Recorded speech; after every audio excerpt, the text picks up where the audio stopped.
This show is sponsored by Realtor Cynthia Baer, Putting Down Roots. Visit your in-town real estate specialist in Atlanta at cynthiabaer.com. You are now tuned in to the Good Gracious Show. Welcome. Howdy, Good Gracious family. It is Friday, October 12th, 2018, and Boyd Baker here with podcast episode 117. And this one features Jim Hodgson, writer, comic, director, car enthusiast, improv wrangler, stepfather, an amazing all-around guy, as well as Michelle Dubois, a musician, vocalist, and podcaster herself. So these two folks were just an amazing amalgam. When I sat down and listened to it again, I was really stunned. It shows you how creative people kind of work a little bit in how they think, and the challenges and everything else, which is really good, especially if you're feeling like you're working all on your own, building your music or doing art or creating a nonprofit. You're creating something, and it's challenging, it's hard work, but you also have these side shoot interests that you want to explore. So for example, where Jim is an author and then he also works directing some comedy, he also does a really cool video show called Crossthreaded with his wife about cars, not even dealing with fantasy novels or improv. And Michelle, she sings with some other bands. She has her own music, as well as she's created a podcast called Zen Noodle Pie. So all these things will be, on the website. You can link to them, but it's just, it just reminds me, that's why my brain is so crazy. All the things I want to learn about, all the things I want to do. It's kind of natural. Once you kind of unlock that door to creativity, it can open up a whole jungle out there. So, all that being said, please enjoy. My name is Michelle Dubois, and I am a songwriter that loves to sing, always trying to improve my voice, and just recorded my latest record. That will be out October 12th. Nice. And really excited about it. You should be. So do you do the letter? Is that to distinguish the name, or is that what you've always been called? So it's interesting. My whole family goes by the middle name, and I found out the reason I keep the K is because with ASCAP is who I'm with. I'm in there as Kathleen a lot of times, Kathleen Michelle Dubois, and then I've tried to also, if I try to drop the Kathleen, I've had problems. Oh, yeah. So I decided a while ago, and I like my K. I didn't realize there was another K Michelle that was going to be coming out. Oh, really? Yeah, do you know about her? No. Oh, she's foxy. You should look it up. Does she go by just the letter K, or does she go by K-A-Y, though? She goes by just the letter K. Oh, K Michelle. Copying you. She's copying you. She's copying me. She is. She's quite a bit younger, and I was the first K Michelle. That's right. She's the next iteration. She's the reboot. That's right. Well, how long have you been playing music or writing music, more importantly? Oh, well, my family is a family of songwriters, and it was always in our house. So really, I've been writing songs since I was a kid, but started writing what I would consider songs that I actually remember in high school with my best friend Shanali, and then first band that I wrote songs for was in college. So if you want me to put a number of years on that, no. I can, but I'm wiser than that. I am a Southern boy, so that's not an option. Appreciated. I was just curious because some people I talk to, they're like, well, I've been writing forever, right. Or I've been keeping journals, but I didn't know they were going to be songs. And then it, when music entered my life, and it's usually in those teen years, and they go, then all of a sudden I said, hey, I've got this companion side to the music thing. How do I bring it together? it was really interesting and good, a good test for me.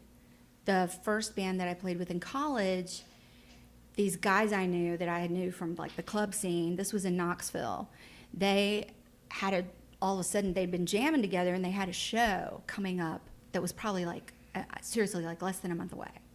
They had all this music and they wanted words and lyrics, you know, singing on it. And like, if we give you this tape, you want to sing at this show? And so it was like homework. Oh, so you were thrown into the deep end. It's basically yeah, sure. I'll write melodies and lyrics to this wow. catalog of music that you have and do a song. Now, it's funny, there's pictures of that, my very first time performing with a band, and I was so shy. I couldn't look at the I had audience. my hand was covering my mouth and the microphone the entire time, and I think my back was kind of slightly to the audience. Yeah. Because I just was like, I wanted to do it, but I had the nerves big time. Do you still have the nerves? You know, I get them more often in a situation such as this that's more intimate. Like if we're going to play a song for you in a little while, and that's the situation that I get the most nervous. The more people there are in the crowd, the easier it is, because the they less just nervous. turn into exactly wallpaper. Yeah. Huh. It is, and I do find there are a lot of people, they come in and they're really worried about talking. Like, I think Dave Franklin even came in and he was like, I don't really have anything to say. And I'm like, no, you've got something to say, you know? Oh, yeah. But we all are our own worst critics, right? For sure. Oh, yeah. As soon as you put something out there, it's like you love it for a time, and then you start picking it apart like you think other people might, looking for what might be wrong that other people might find wrong. You know all the problems in it. And right. So you're now empowering them to find them. Exactly. Whereas they really don't. They don't look for it. No, yeah. For the most part. Yeah. So when you were in bands, were you dancing around different genres of music, or has it Pretty been? much always it was, I guess you call it college rock. And it's definitely what my college band played. I mean, it was the late 80s, early 90s, so very REM, early Dinosaur Jr., Replacements was a big influence. And so, yeah. So do you think, I mean, is that kind of, rock. Is that your baseline now that you work from? It's definitely in there. I can't escape it.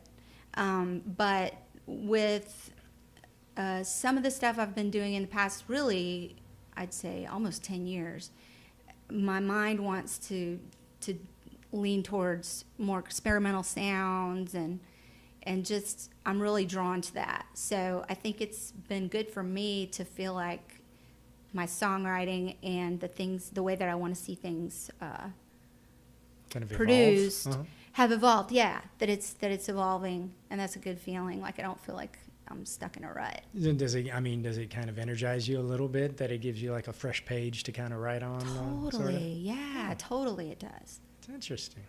So when you say different sounds or experimental sounds, what exactly was it like we were talking earlier, listening to some bongos or marimbas? Or I love sounds like bongos and marimbas, for sure. But just like, taking a melodic line and flipping it backwards and seeing what might happen. And there's so much that you can do now with effects and stuff. And I like things in their raw state as well. But it's funny, Dan and I do a podcast as well, and he was a guest on that. And one of the things we both came to after talking about cooking is same with music. It all begins with like the really great raw ingredients. And then whatever you can do to manipulate those to make it more interesting, it's fun. It's more fun for us, and hopefully, fun for the listeners too. Yeah.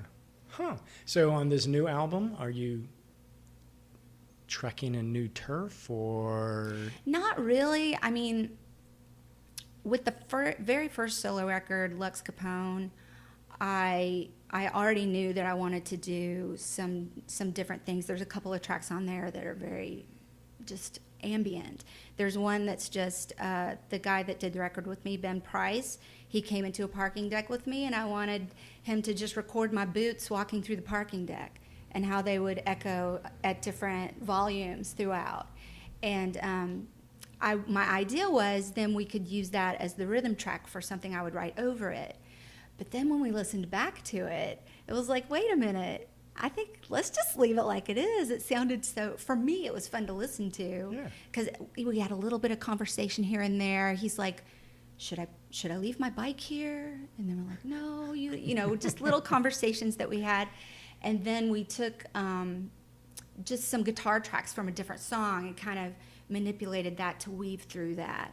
So things like that are really fun for me. And I like to try to find opportunities to do things like that in whatever. Well, it's telling a story in a different way, kind of, isn't it? And sometimes it just unfolds in front of you, I guess. You don't know what you're going to get. Yeah. Well, that's kind of neat. But not so much on this new one that's coming out. Well, no, we did a little bit of that as well. I mean, we didn't walk through any parking decks, but we definitely, you had some fun. Yeah, we had some fun and try to find new and different ways to make sounds that we're hearing in our heads happen. You know, sometimes it might be, oh, it's a track of crickets. That's easy enough.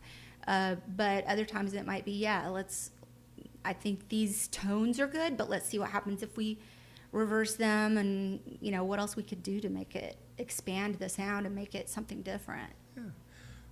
For you, what's the biggest challenge in making music? Is it finding the time? Is it the balance with everything else? Well, finding the time, yes. Finding the time. Really, that would be it. I've gotten myself kind of in a situation where I'm a little bit, I don't want to say, I stubbornly want to remain doing things on my own.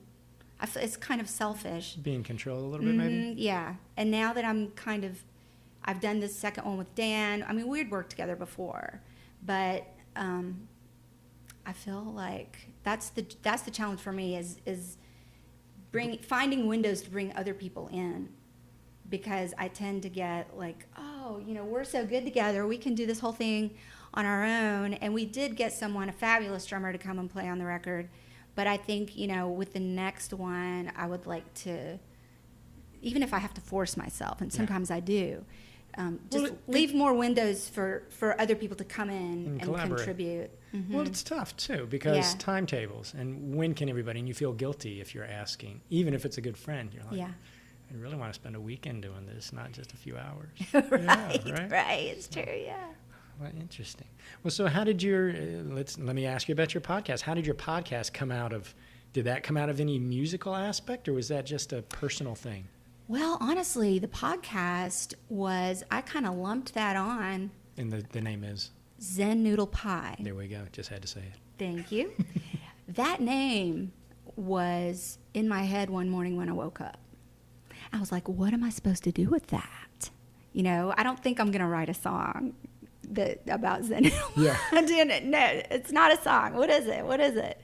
And then I thought, well, you know, it kind of sounds like the title of a podcast maybe.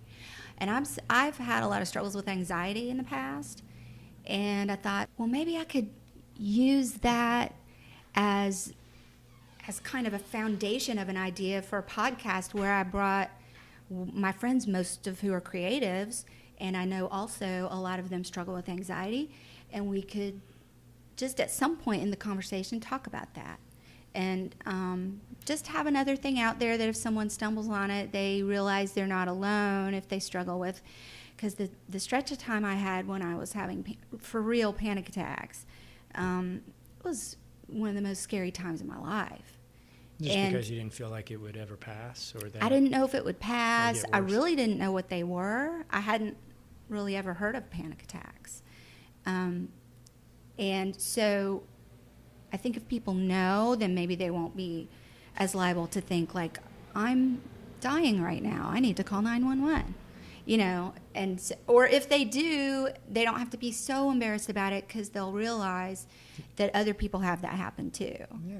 And you know, so, I mean, it's that I still struggle with it every day, really, because it's that thin line of like, you're the monitor of your body, and you do need to know when things are happening that aren't good.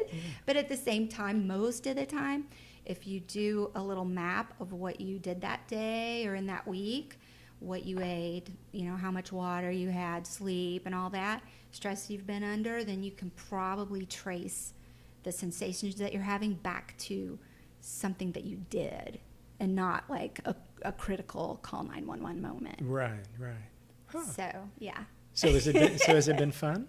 I mean, It's been a lot of fun. I took a little hiatus from it while we were finishing up the record, and so getting back into it. And yeah, it's great because I'll have to have you on, boy.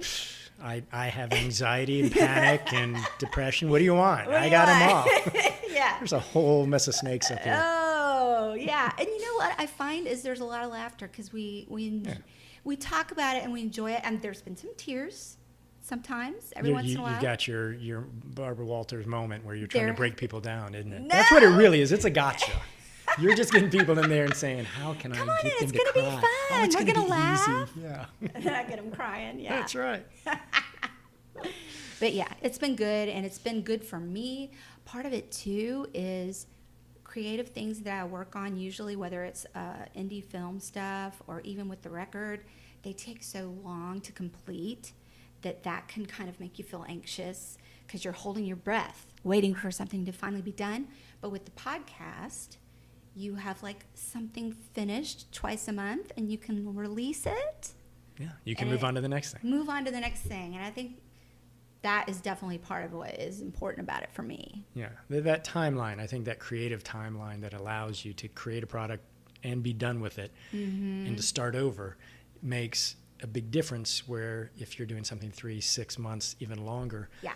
it's a haul up a hill that you don't know where the end is. That's right. So That's right. it's a good time. Well, what are you going to do to support this new album, or are you just going to throw it out there and let the world enjoy? Well, that's what I did with the last one, Astral Heart. And, you tell it when you're an unsigned indie artist, you tell yourself a lot of times, like, I've completed it, I'm good, it's out there. Well, it wasn't all good. I got a little bit depressed because you realize you do want people to hear it. And if no one knows it's there, then, well, how are they going to hear it?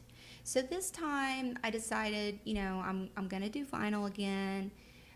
But before putting the vinyl order in, I went ahead and shut a little bit out for some PR. And I'm already super glad I did because Shauna McLaren at Shameless has been able to get my stuff listened to really all over the world.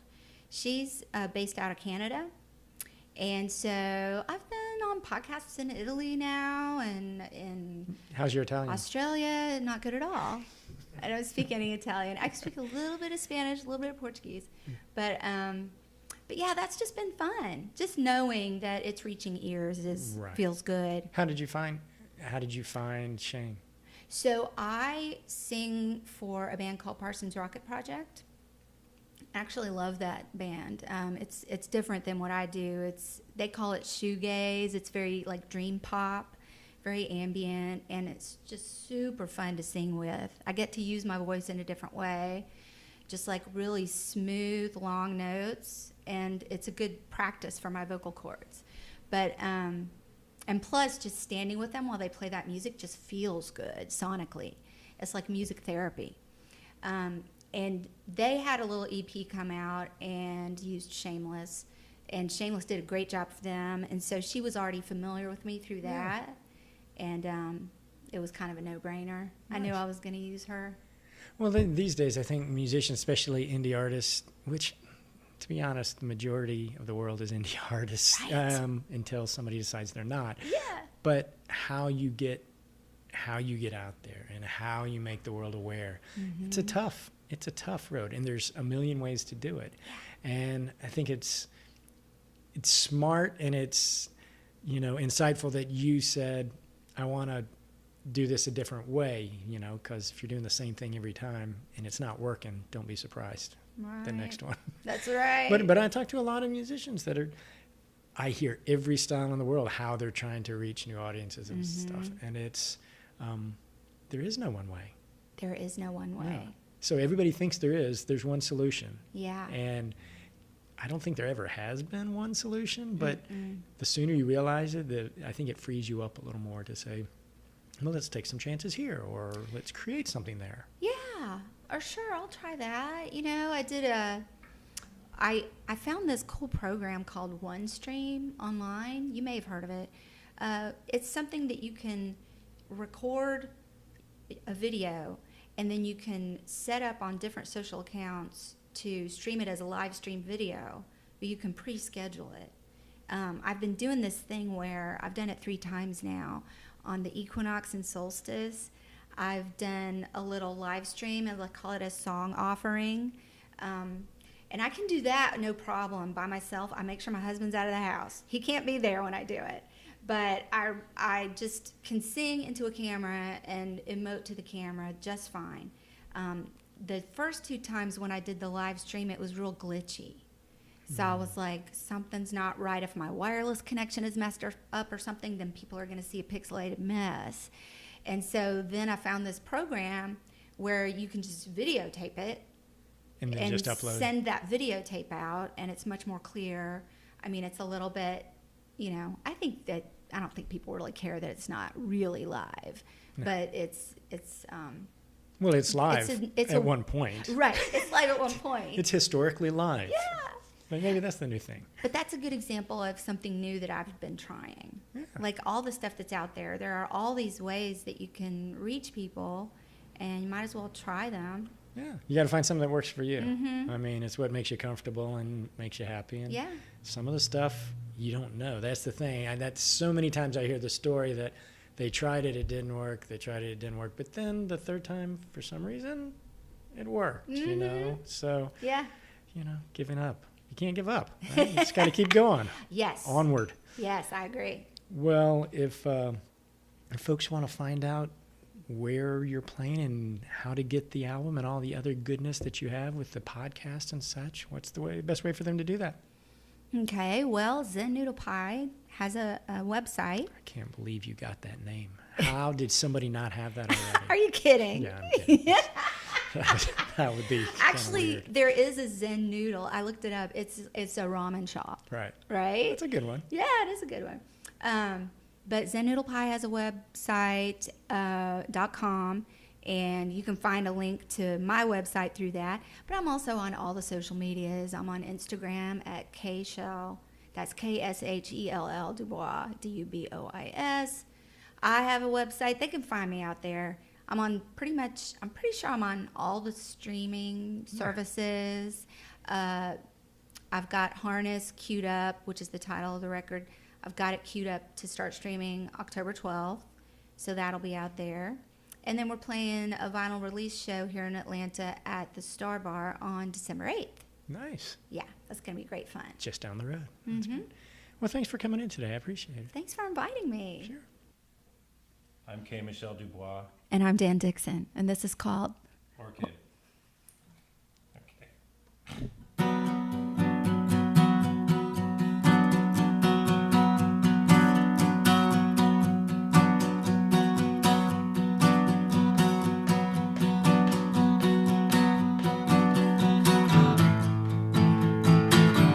Be the rare orchid in the shadow, someone's hiding in the gallows.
just a heart of one.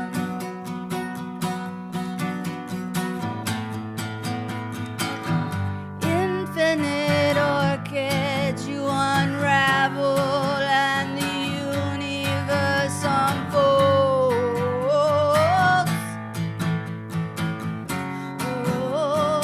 Oh, lonely star, take heart, close your eyes, feel the multitudes inside.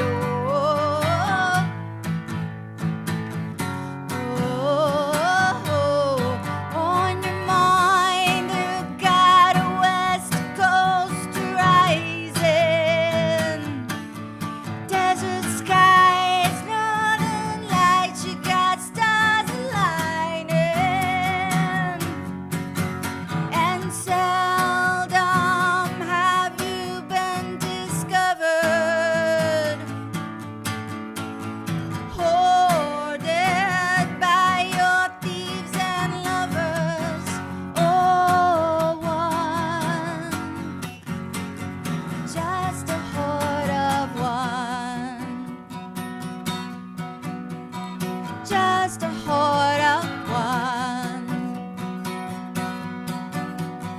just a heart of one, just a heart of one.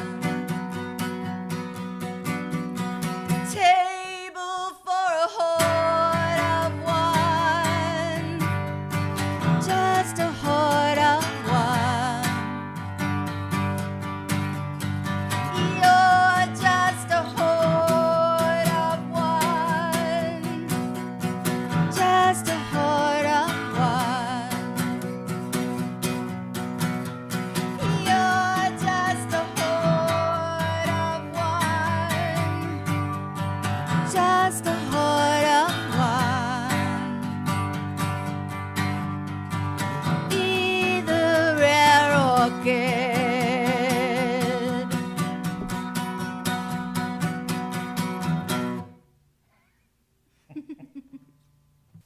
My name is Jim Hodgson, and I'm recording a podcast with my friend Boyd.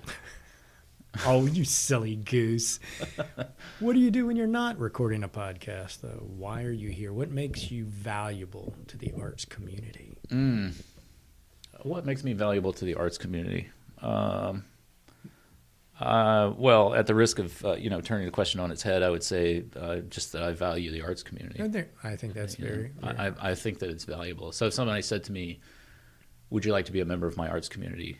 I would say, no, I'm just on my way to the Porter. If you don't mind, I'm just going to Right. get some dinner. Not interested in any CBD oil at the moment. Right. So you're doing, though, the live show? The down live at Village show, Theater, as Atlanta explained, at Village Theater. which is the offshoot of the website, Atlanta Banana. I used to do for 5 years, I wrote a daily Onion-style website focusing on Atlanta called The Atlanta Banana. And, it got very hard to continue writing satire because actual world leaders They take all the air out of reached the an sails on that. unprecedented level of ridiculousness, and I'm speaking about all stripes and all designations. It became really hard to write satire, and in fact, I think that's why the Onion came up with the idea of clickhole, because it just. But on the other hand, the Onion continues to be funny and hilarious. So they're finding a way. But Yeah. but your live show. So we made it into a live show at Village Theater, and also it's like The Daily Show meets Whose Line Is It Anyway? So rather than flipping to a video and then reacting to that as you would on The Daily Show, we say, how did we get in this position? And the improvisers come up with just madness and hilarity every time. And I have to thank the Village Theater, the men and women at Village Theater, because they're so hilarious. And the show, as it is now, has gone through a couple of generations of revamping, and they just have so much energy to be hilarious, and they keep putting that energy into the show. I mean, we've been doing it for 2 years now, over 2.5 years. And they last Saturday of the month, is that right? last Saturday of the month, yeah, every month, Village Theater. So they just have supported me and have been excited about it and continue to be excited about it. And their new people are coming to the theater all the time. I mean, I'm a 44-year-old middle-aged man, and so luckily the show benefits from young, hilarious young people. You're the Walter Cronkite to their Abbott and Costello. Is that kind of what I'm, Well, it's I'm more. It's more the case that I'm sort of a comedy vampire, and I'm just sucking the blood right out of the I'm room. feeding on their effervescence of youth, and that, and also just their ability to stay up late. 'Cause Yeah. I can't. I can't. But you got an early show. That's the good. I think that's kind of a bonus too. It is good from that perspective, but I Atlantic wish we were a little bit later in the evening because it's at 7:30, and I feel like sometimes that's a little early to ask people to get out. But then again, they put on movies at the movie theater at 1 p.m. They do, yeah, and So- people still go. and people still go. Yeah. Yeah. So it works out. So, is the plan with Atlanta Explained to just keep on plodding along like it's going? Is it just you? What's the format? How's it set up? I usually do a sort of a 5-minute monologue, and it's about, jokes about Atlanta.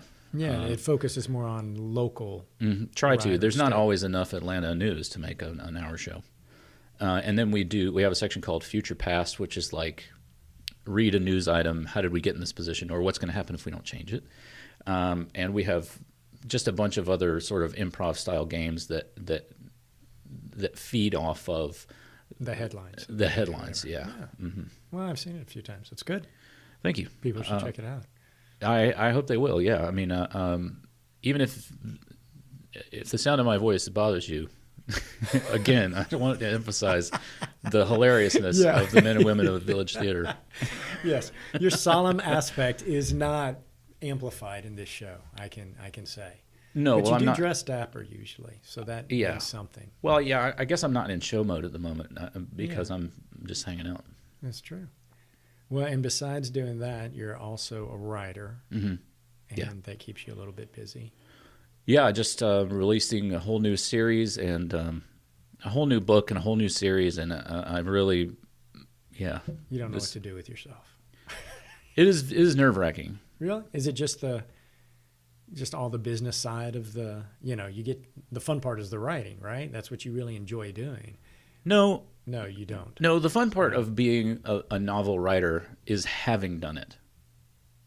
Is the reflection? Right. Like, so now when I'm able to refer to myself as a novelist, this is the fun part. When I'm because I enjoy self-aggrandizement and I want to feel like a smart literary person. But actually writing is awful. Yeah. It's literally, that's what drives people to drink.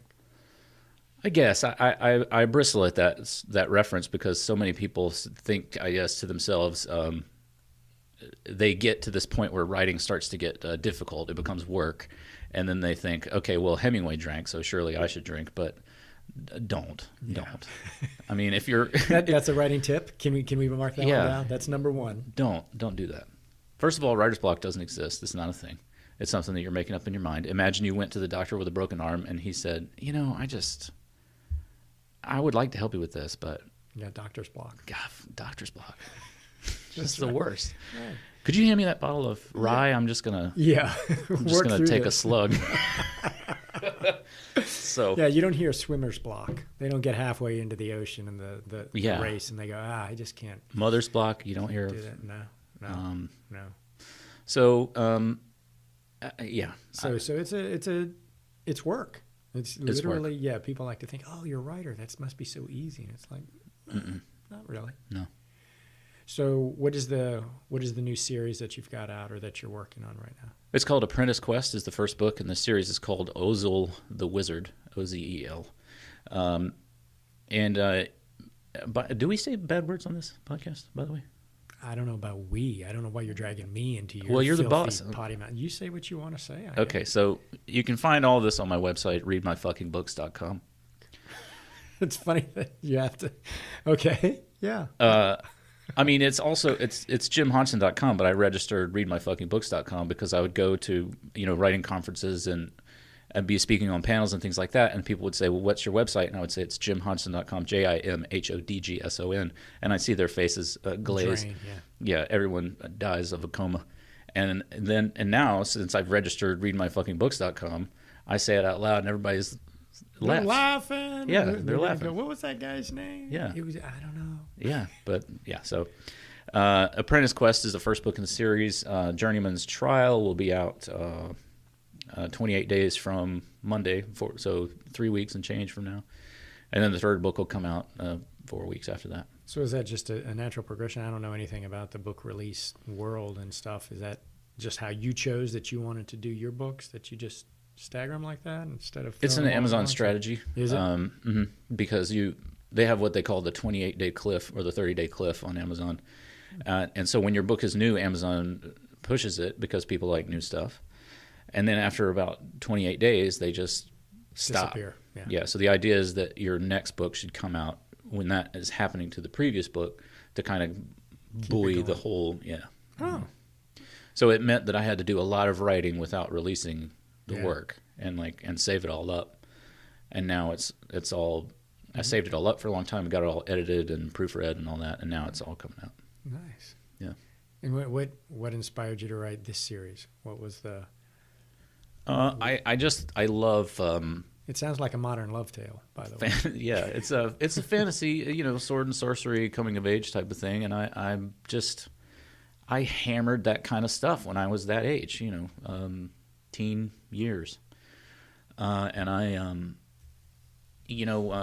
written a lot of these are my 9th, 10th, and 12th books, I think, in this series of novels, and I've written a lot of stuff that I just really enjoyed writing, and it was particularly directed to adults, but young adult is sort of where the money is. Your Harry Potters, Ready Player One, and so I'm hoping that this will be a more commercially viable property. I forget the statistics. Something like 50% of young adult readers they're not young adults. Right. They're adults. They're adults. Yeah. Yeah. My So- wife's one of them. She reads everything, but she's also a middle school teacher, so it makes a little difference. But Yeah, I mean, Brandon Sanderson has made a pretty good career out of it. The Fault in Our Stars, all these famous books that get made into movies. I guess George R.R. Martin would be the opposite. He's more adult. People are killing one another and banging around and stuff like that. right. And so now that you have this out of your system, all written out, do you have plans to continue down that road or just see how it goes before you do? Or are you working on other projects? Or Well, I consider this trilogy complete. I've got some other stuff going on. I want to do some more live work. I really enjoy writing and directing. So I'm trying to get some more. I just wrote and directed with a sketch show that was staged a couple months ago, and I enjoyed that. And I got a lot of great feedback from the actors about my directing, which I think being a stepdad has made me into a better director. just in the way you discipline your cast, the way you hear? What do you think it is? Well, I think, when you're a dad, so my stand-up joke about this is, being a stepdad, like if you're approached in an alleyway and somebody's gonna shoot you, if you're a dad, at least you can say, come on, I'm a father, I have kids, If you're a stepdad, they'll shoot you as a favor to you. Yeah. I mean, that's exaggerating, obviously, but I think you don't have that basis of sort of love. You just have your will to do what's right, and the only thing that can possibly support you is the truth. So, there are certain things that are just they're just true. Yeah. You can't hit people. You can't steal things. You can't lie, And so you have to stick to stuff that is just undeniably true. Go up to anybody on the street and ask them, is it okay to hit people? They're going to most likely they're going to say no. Yeah, that's the key. Depends on who you're asking. Yeah. So I think just sort of that sort of mindset of there's nobody here to help me, but also I believe I have a capacity to be calm when other people are not calm. Yeah. And to be like, okay, now wait a minute, let's go back to fundamentals. Right. What are we trying to do here? How are we trying to get from A to B? Well, it sounds like it's been a good process then. Do you think that did that feed your desire? I mean, having the kids for the pieces you just wrote, the books you just wrote? Yeah, I mean, I dedicated the first novel to my stepkids and all the adventures that they'll have. And yeah, it's a lot of the book is about sort of it's about what it's like to be a kid, or what it's like to be a 44-year-old man who remembers being a kid. There are all those things that you hear when you're that age and that don't make a bit of sense. And all of a sudden when you're 44, it's like, there is something to that. I should maybe have done some of those things. Yeah. Yeah. Did you use your kids as a sounding board when you were writing? Did you have them on the editorial board? No. I mean, I don't. No. Well, no kind of covers. We got it. I can say no. You'd say no a few more times. Yeah, I've tried to write some stuff with them, but they're busy. They don't want to. Right. Yeah. They're busy doing the they things don't they find like it to interesting. do. Yeah. They're doing gymnastics, loving that. Wrestling, loving that. School, friends. Right. Kid stuff. Yeah. They don't need you in your stupid literary world. No, and nor should they have to. No. Yeah. It's our job to try to make them be able to have good, productive, childhoods. Right. I gotcha. Yeah. So what's next then, man? Come on, there's got to be something on the books other than the books, or are we just focusing on getting the releases out? Right now, I am focusing on this series. My wife and I do the car podcast, Crossthreaded. That's right. Podcast and YouTube show. Oh, I forgot that. That's a lot of fun. That's like ongoing constantly, right? Yeah, the crazy thing about Crossthreaded is it's been really popular, which is great, but also I'll go to writing conferences and people will come to my author table and say, hey, I really love the car show. Yeah. I had no idea that you knew how to write. No idea that you wrote novels. And because you've been doing the car show for a good while too now. A couple of years, yeah. So we get recognized on the street from the car show. Nobody gives a shit about the books, Right. I mean, that's not true, but yeah, it's just funny to be recognized at a writing conference for our car show. But hey, look, whatever it takes. Yeah. Do you write out? I mean, is that a lot of scripting too, as well? I mean, do you find the way you do those shows, or do you kind of fly from the cuff more and worry about the edits? Well, we've been in the first year, I wrote every word that we said, and we did a lot of teleprompter type stuff. And my wife doesn't have a performance background like I do, so in a way, I wanted to support her in that way because, with having the words in front of you, at least you're not going to forget what to say. Yeah. And it's annoying to have to do 2 and 3 takes of something and know that it's you that's causing. I mean, it's just, and it's hard. It's hard if you don't have any media training or performance background at all. When somebody turns a camera on and puts it in your face, you just become a block of wood. And you think about yourself in the way that you talk to your friends, like, oh, I'm dynamic, I'm cool, I'm making this happen, I'm shucking, I'm jiving. And then somebody takes a camera and puts it on you and puts you on the news, and you watch yourself and be like, who is that idiot? So it's hard to be, casual and smooth. Hard to make it look smooth, yeah. But you do now. You don't do everything through teleprompter. You've kind of... Well, we're trying to find our way, and our big things with the car show are being inclusive, trying to make it clear that anybody who wants to do that can and should. And it's not, It's not something for old people. It's not something for men, and it's not for white guys. It's for anybody who's interested. Just kind of demystifying what it takes to make a car, change a car. You're not going to get it right every time. You're going to get it wrong a lot. You're going to break stuff. Your mechanic does too. That's why they charge so much per hour, because they're not really sure what they're doing sometimes. They're not always sure, no. But it I mean, doesn't always work like you want it to. Yeah, well, having said that, I mean, somebody who's worked in a proper shop for a week or two is beyond what we can do. Yeah. So the lowliest guy at your local mechanic. But so that's why we called the channel Crossthreaded, because it's the fun is not in fixing it, it's in doing it and being a member of the community. Yeah. So what are you working on right now on Crossthreaded?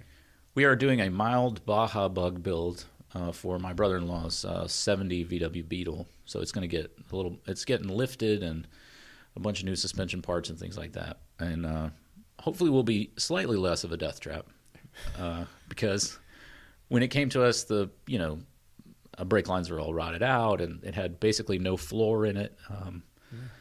So we've replaced the floor on one side and still need to do the other side, but it was such a terrible job, I'm putting it off. But are you doing this all in your shop where you started, or have you moved to a different location? No, I wish we could afford a proper shop. It's just our garage, Yeah.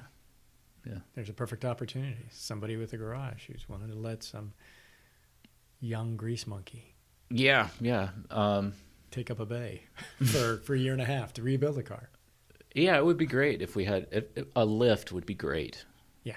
But we're living that no lift life, It's unfortunate, but there we are. Well, that's okay. Well, okay, so then folks can find you on Amazon, your website, YouTube. Mm-hmm. There's got to be some other. Village Theater. Village Theater. You make it sound like you're kind of busy.